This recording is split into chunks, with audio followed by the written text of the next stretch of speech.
It is Saturday, June 7th, 8:26 p.m. I'm reading day 22 of 40 Days of Doubt.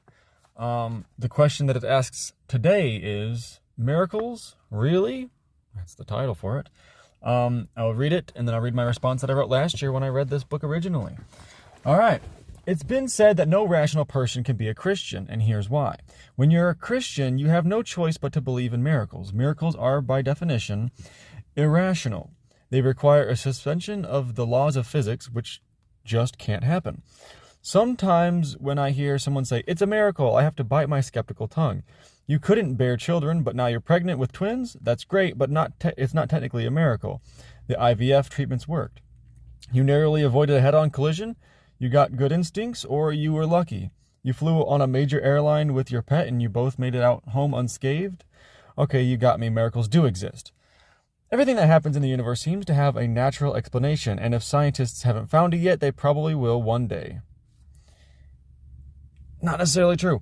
Anyways, if they haven't found it yet, they probably will one day. But there is no explaining the virgin birth or turning water into wine or coming back from the dead. So how can any sensible person believe in miracles? It's a common assumption that Christians believe in miracles because our dogma insists we must, while intellectuals don't believe in the miracles because they're free to think for themselves. But is that really the case? Who's locked into their dogma here? Christians who consider humanity's historic, near-universal belief of miracles worthy of our attention, or atheists who insist that what we can observe is all that matters, and all that is. The late astronomer Carl Sagan, an outspoken fan of Thomas Jefferson's Bible, once said, "The cosmos is all there is, or ever was, or ever will be." Look closely at that quote. Sagan didn't just say the cosmos is all we know about. He said the cosmos is all there is and all there ever will be. How can anyone, much less a noted scientist, make such a broad claim while offering no evidentiary support?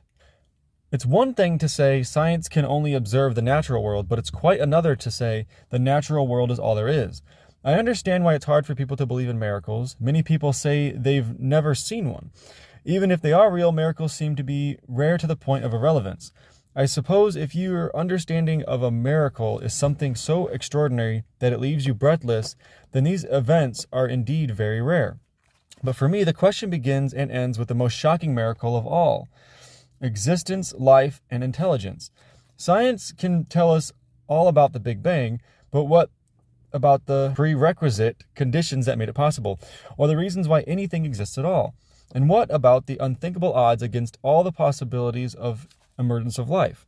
In 2004, the renowned British philosopher and prominent atheist Anthony Flew shocked the world by coming out as a believer in God. Pay special attention to the rational reasons on which he based his decision. "I now believe that the universe was brought into existence by an infinite intelligence. I believe this universe's intricate laws manifest what science have called the mind of God. I believe that life and reproduction originate in a divine source. This is the world picture as I see it, that has emerged from modern science. Science spotlights three dimensions of nature that point to God. The first is the fact that nature obeys laws. The second is the dimensions of life, of intelligently organized and purpose-driven beings, which arose from matter. The third is the very existence of nature. Ralph Waldo Emerson said, "The invariable mark of wisdom is to see the miraculous in the common."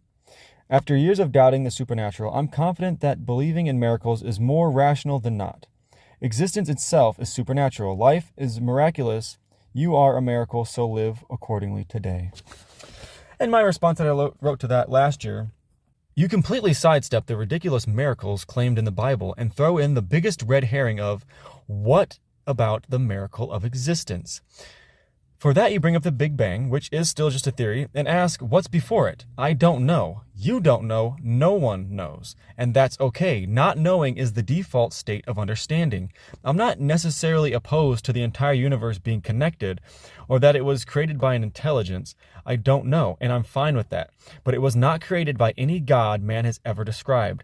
And it's not up to me to disprove something that has never been proven in the first place, and will never be proven, for it would no longer be faith. Pushing belief in a religion as true is a fallacy. But back to the miracles you tried to avoid discussing today. The idea of miracles such as walking on water, turning water into wine, or resurrection beyond metaphor is stupid. Damn, I didn't realize I was coming so hard at him. I pretty much agree with all that. The only thing I gotta take back now is just I would layer even more uncertainty on my own intelligence when it comes to saying it was not created by any God man has ever described.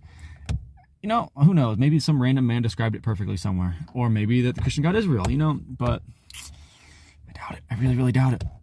And to call the idea of miracles beyond metaphor stupid, what is stupid anyways? I would put it down to a more, like I say it a lot when it comes to religion, ignorance more than stupidity. But yeah.